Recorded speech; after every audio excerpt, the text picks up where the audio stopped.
দেখুন বন্ধুরা, কালকের ঝড়ে আমাদের একটা কাঁচকলার কাঁদি পড়ে গেছে, গাছ পড়ে গেছে। কাঁচকলার কাঁদিটা কেটে নিয়ে এসছে।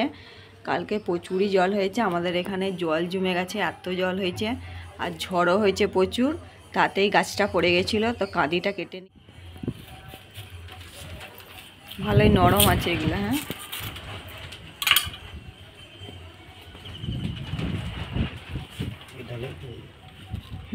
আমার যতটা প্রয়োজন আমি ততটা কেটে এবারে খসাকে ছাড়িয়ে ভালো করে কেটে আমি সেদ্ধ করে নিই। আমি হাতে একটু অল্প তেল নিয়ে নেব, যাতে হাতে কাঁচকলার কষ্টটা না লেগে যায়। আর আমি এখানে নিয়েছি জলে নিয়ে নিয়েছি 1 চিমটি হলুদ, যাতে কাঁচকলাগুলো কাটার পরে কালো না হয়ে যায়, তার জন্য অল্প হলুদ দিয়ে দিয়েছি। এরপর আমি কাঁচকলাগুলো কেটে নেব। তা আমি পুরো খসাটা ছাড়াবো না, আমি শুধু এই শিরগুলো একটু করে ছিলে দেব। সেদ্ধ করার পরে আমি খসাগুলো ছাড়িয়ে নেব। এইভাবে কেটে নেব।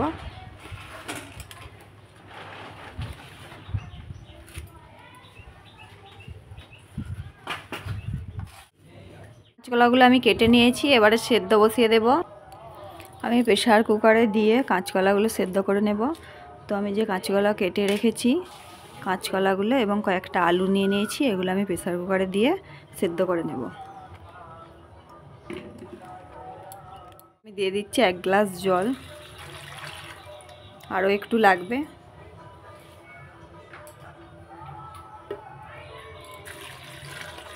আমি 2 গ্লাস জল দিয়ে দিয়েছি, সিটি দিয়ে এগুলোকে সেদ্ধ করে নেব।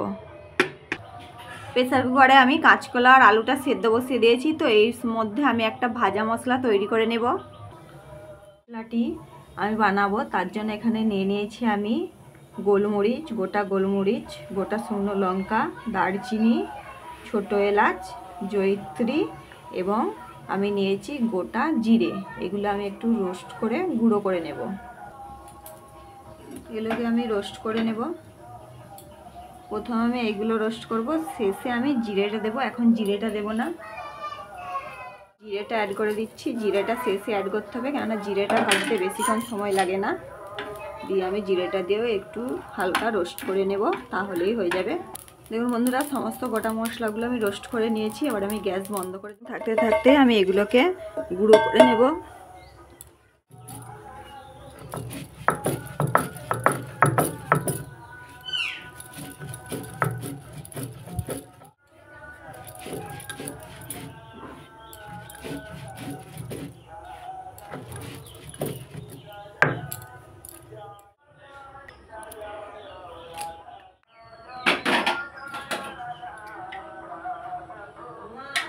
কাঁচকলাগুলো সিদ্ধ হয়ে গেছে ভালোভাবে, আলুগুলোও সিদ্ধ হয়ে গেছে। আমি একটি জায়গায় তুলে নিয়ে ওগুলোকে ছাড়িয়ে নেব, আর ভেতরে যে আটিটা ওইটা আমি নেব। খুব গরম এখনও কাঁচকলাগুলো। খসাটা ছাড়িয়ে আমি ভেতরের আটিটা এটা নিয়ে নেব। সমস্ত কাঁচকলাগুলোর খসা আমি ছাড়িয়ে নিয়েছি। এবারে ভালো করে আমি চটকে নেব, যাতে কোনো ডেলা ডেলা না থাকে। আমি একটা গ্লাস নিয়ে নিয়েছি, গ্লাসে করে আমি এগুলোকে ভালো করে থেতো করে চটকে নেব। কাঁচকলা এবং আলুগুলোকে আমি ভালো করে চটকে নিয়েছি। এবার আমি যে খসাগুলো ছাড়িয়ে রেখেছি, এই খসাগুলোকেও আমি ফেলবো না। এই খসাগুলোকেও আমি একটি গ্রেটারের সাহায্যে গ্রেট করে এর মধ্যে দিয়ে দেব।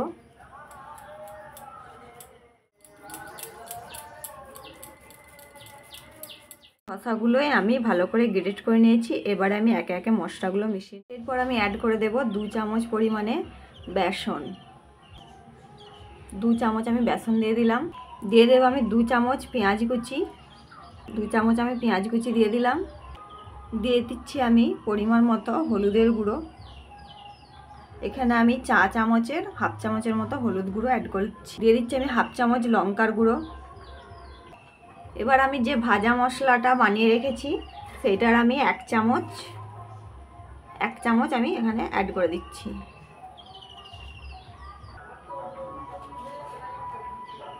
দিয়ে দিচ্ছি হাফ চামচ জিরের গুঁড়ো।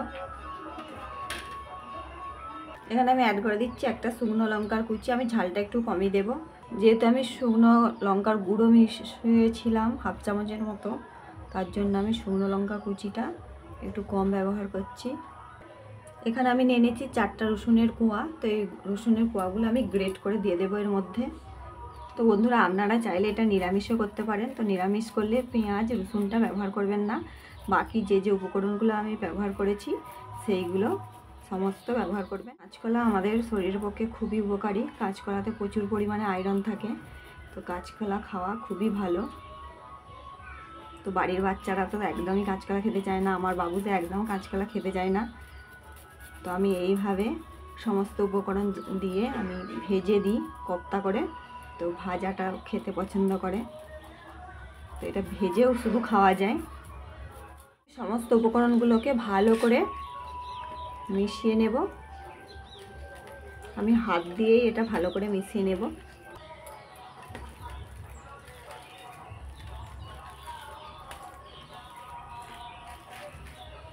সমস্ত উপকরণগুলো আমি ভালো করে মিশিয়ে নিয়েছি। তো বন্ধুরা, এখানে একটা কথা, এই মিশ্রণটা কিন্তু একদম টাইট হবে না। একটু এই যে হাতে লেগে যাচ্ছে, এটার জন্য চিন্তা করার কিছু কারণ নেই।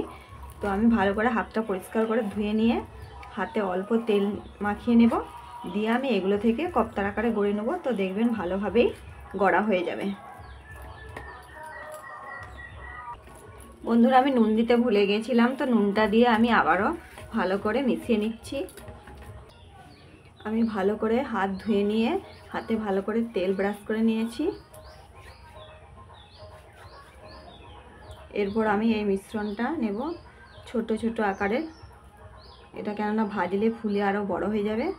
এইভাবে আমি কোপ্তার আকারে গড়ে নেব।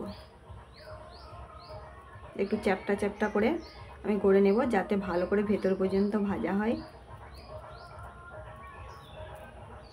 এইভাবে গড়ে আমি একটি প্লেটে রেখে দেব।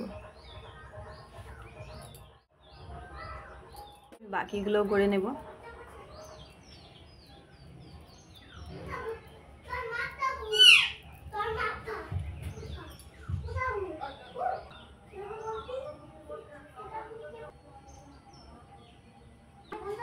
সমস্ত কোপ্তাগুলো আমি গড়ে নিয়েছি, এবারে ভেজে নেব। কোপ্তাগুলো ভাজার জন্য আমি একটি কড়াই বসিয়ে দিয়েছি, দিয়ে দেব আমি সাদা তেল। সাদা তেলে আমি কোপ্তাগুলো ডিপ ফ্রাই করব, তার জন্য আমি বেশ খানিকটা পরিমাণেই তেল নিয়ে নেব। পরিমাণ মতো তেল নিয়ে আমি ভালো করে গরম করে নিয়েছি। এবার আমি কোপ্তাগুলো ছেড়ে দেবো একে একে।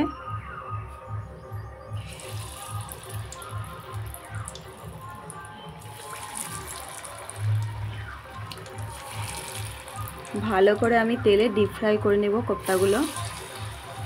তো এই কোপ্তাগুলো তেলে ভাজার পরে আরও ফুলে বড় হয়ে যাবে। ফার্স্টটায় উল্টে পাল্টে আমি ভালো করে ভেজে নেব, এবং এইগুলোকে লো ফ্লেমে, একদম হাই ফ্লেমে নয়, লো টু মিডিয়াম ফ্লেমে আস্তে আস্তে ভালো করে ভেজে নিতে হবে, যাতে ভেতর পর্যন্ত ভালো করে কোপ্তাগুলো ভাজা হয়ে যায়।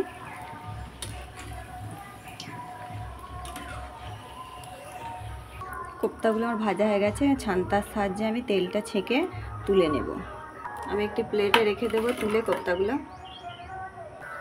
একই রকমভাবে আমি সমস্ত কোপ্তাগুলো ভেজে তুলে নেব।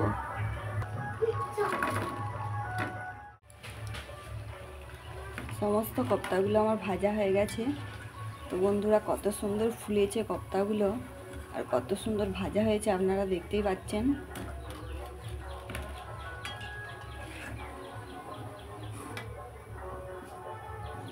মশলাটা কষিয়ে নেব, তার জন্য আমি একটি কড়াই বসিয়ে আমি পরিমাণ মতো তেল। ফোড়নের জন্য আমি এখানে নিয়ে নিয়েছি 2টো তেজপাতা, আর আমি নিয়েছি 1 টুকরো দারচিনি। তো তেলটা গরম হয়ে গেছে, এবারে আমি এগুলো দিয়ে দেব। আমি কালো জিরে করে সব উপকরণগুলো আমি ভেজে নেব। এবার আমি দিয়ে দিচ্ছি পেঁয়াজ। আমি একটা বড় সাইজের পেঁয়াজ কুচি করে রেখেছিলাম, আমি দিয়ে দিচ্ছি। ভালো করে আমি পেঁয়াজটা ভেজে নেব। আমি অ্যাড করে দিচ্ছি 1 চামচ আদা রসুন বাটা। আদা রসুনটা আমি তেলের সাথে ভালো করে কষিয়ে নেব, যাতে আদা রসুনের গন্ধটা না ছাড়ে। মশলার বাটি ধোয়া জল অল্প 1 চামচ পরিমাণে মিশিয়ে দিচ্ছি। এরপর আমি শুকনো মশলাগুলো, গুঁড়ো মশলাগুলো অ্যাড করে দেব। তো এখানে আমার আছে 1 চামচ পরিমাণে লঙ্কা এবং 1/2 চামচ পরিমাণে হলুদ, এটা আমি দিয়ে দেব।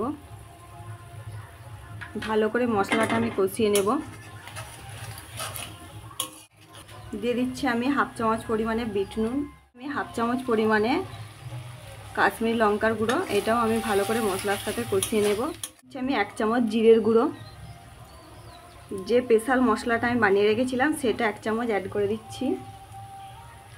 সমস্ত মশলাগুলো আমি ভালো করে কষিয়ে নিয়েছি। এবার আমি দিয়ে দেব পরিমাণ মতো জল। তো একটু বেশি পরিমাণেই জল ব্যবহার করতে হবে, কেননা কাঁচকলার যে কোপ্তাগুলো আমরা ভেজে রেখেছি সেগুলো একটু জল টেনে নেবে।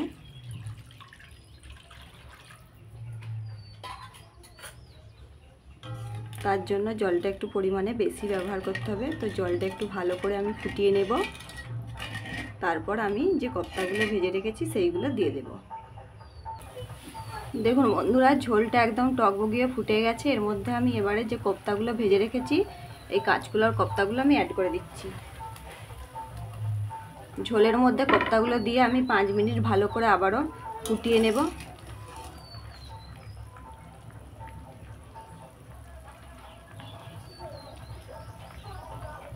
5 মিনিট আমি ফুটিয়ে নিয়েছি। এবার আমি দিয়ে দিচ্ছি কসুরি মেথি, অল্প পরিমাণে কসুরি মেথি দিয়ে আমি আবার 2 মিনিট রান্না করে নেব। অ্যাড করে দিচ্ছি আমি হাফ চামচ ঘি। ঘিটা দিয়ে আমি চাপা দিয়ে 5 মিনিট রেখে দেব এবং আমি গ্যাসটা বন্ধ করে দেব। আমাদের কাঁচকলার কোপ্তা কারি একদম রেডি হয়ে গেছে। তো ঘি এবং কসুরি মেথিটা ব্যবহারের জন্য একটা দারুণ স্মেল বেরোচ্ছে। তো টেস্ট করে এবারে দেখার পালা। আমার বাবু ভাত খেতে বসেছে, আমার বাবু খেয়ে বলবে। তো বাবু ঝাল খেতে পারে না বলে কাঁচকলার ভাজা কোপ্তাগুলোই খেয়ে বলছে। যদি ভালো লেগে থাকে লাইক করবেন, কমেন্ট করবেন, সাবস্ক্রাইব করবেন বন্ধুরা।